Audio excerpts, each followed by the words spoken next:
This video is to show you what Pascal's triangle is and how Pascal's triangle is used to do multiplication of binomials. The reason why this is useful is because a lot of times with standardized testing like vestibular or SAT, they want you to be able to quickly expand a binomial to a certain power without having to do FOIL or without having to do the multiplication.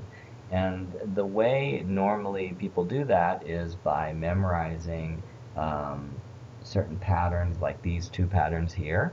And by memorizing that they can write out quickly the expansion without having to do the multiplication. Now with Pascal's triangle, not only do you not have to memorize these patterns, you can do much bigger patterns like this one or this one without having to actually do the multiplication. And you can do that just by knowing how to use Pascal's triangle, not by memorizing patterns. Okay?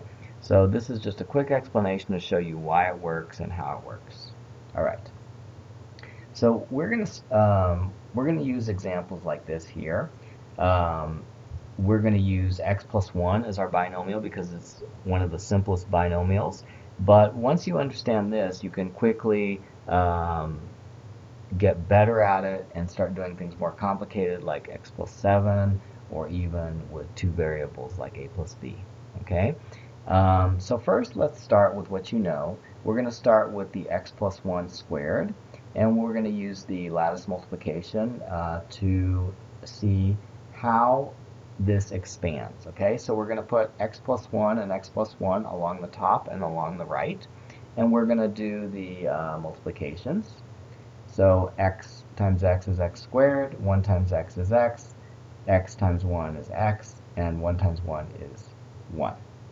And then I'm going to use the lattice to combine the like terms.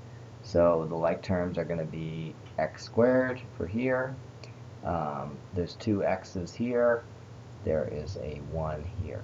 Okay, and these are all plus because they're not negative. So I have derived that x plus 1 squared is actually equal to x squared plus 2x plus 1. Maybe a lot of you already have memorized that pattern. Okay. Now let's talk about something that we see here with the coefficients. Okay, so the coefficients we see here, we see that we have a coefficient of 1, a coefficient of 2, and a coefficient of 1 for each one of the powers, each one of the terms. And we can kind of see why it's 1, 2, 1, because like if you look at it, we can see that there is one term here, there is one term here, and there are two terms here in diagonal. So it makes sense that the coefficients are 1, 2, 1, right? All right, now let's take a look at the x plus 1 cubed problem. And to find x plus 1 cubed using lattice multiplication, we would multiply the x squared plus 2x plus 1, which we got from up here, and we're going to multiply that times x plus 1, because if we multiply x squared plus 2x plus 1 times x plus 1, we're going to get the result for x plus 1 cubed, right? So let's do that. See what happens. Okay, so x squared plus x is x cubed. 2x times x is 2x squared. 1 times x is x. X squared plus 1 is x squared. 2x times 1 is 2x. And 1 times 1 is 1. Then I'm going to combine the like term using the lattice. And what I have, when I combine these, I'm going to get, this one is going to be x cubed, right? This one is going to be 3x squared. This one is going to be 3x, and this one is going to be 1. So we end up with 3x cubed plus 3x squared plus 3x plus 1. Okay? Let me write that out here. X cubed plus 3x squared plus 3x plus 1. Now we notice that now we have the coefficient pattern of 1, 3, 3, 1. And looking at the lattice, it's not hard to see why it's 1, 3, 3, 1. We have basically one term here.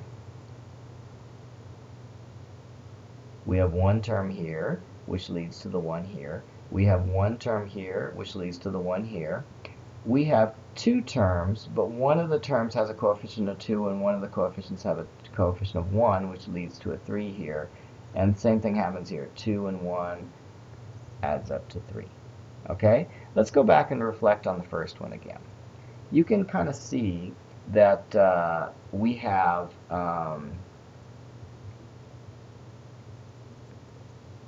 we kind of have a sum, a shifted sum here.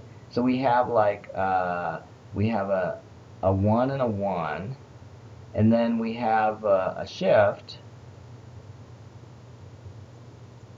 and then we add a 1 and a 1 to that, and when you add those together you end up with a pattern 1, 2, 1, right? Let's look down here. Down here it looks like we have a pattern 1, 2, 1, and then we add that to a pattern 1, 2, 1 that's also shifted, right? And that gives us a pattern of 1, 3, 3, 1. Okay, well, can you guess what's going to happen with x plus 1 to the fourth? Well, you can probably guess that what we're going to end up with is 1, 3, 3, 1 added to 1, 3, 3, 1 shifted, and then we're going to end up with 1, 4, 6, 4, 1. And so if you expand this, actually what it's going to look like is this. 1, 4, 6, 4, 1. You're going to end up with x to the fourth, x cubed, x squared, x, and then 1. And these are all added together. And where do the coefficients come from? The coefficients come from the 1, 3, 3, 1 and the 1, 3, 3, 1 being added together but shifted, right? And then you end up with this. And so if you wanted to get the x plus 1 to the fifth pattern, you would do something similar. You would take 1, 4, 6, 4, 1, you would shift 1, 4, 6, 4, 1, and then you would get the new pattern, which is 1, 5, 10, 10, 5, 1. Okay? And that would become a binomial expansion of this. So you can see that since the pattern is so predictable, you don't need to actually do FOIL or lattice multiplication if you always have the same binomial that's being multiplied.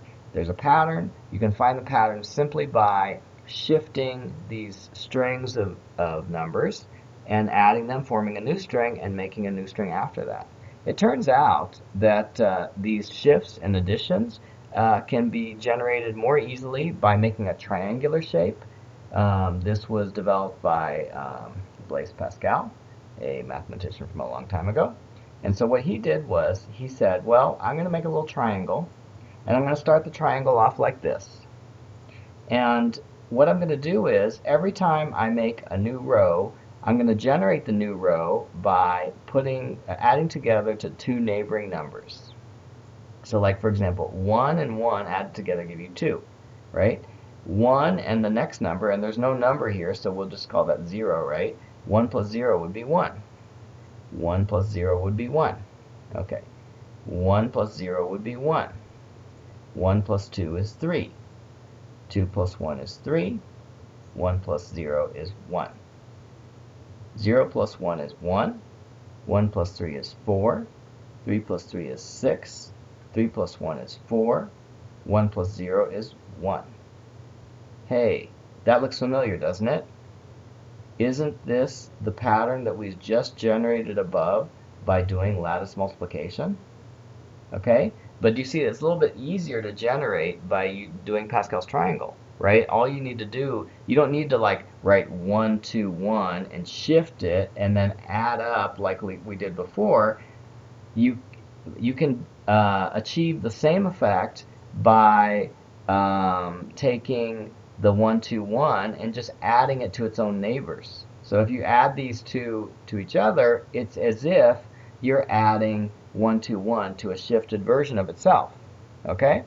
So by building Pascal's triangle as far out as you can figure out the expansion for some pretty high order binomial expansions. Like, for example, if I said, hey, give me the expansion for x plus 1 to the sixth, and you built Pascal's triangle to this point, you can just like write it out. You don't even need to multiply it. You just say, well, I know it's going to follow this pattern,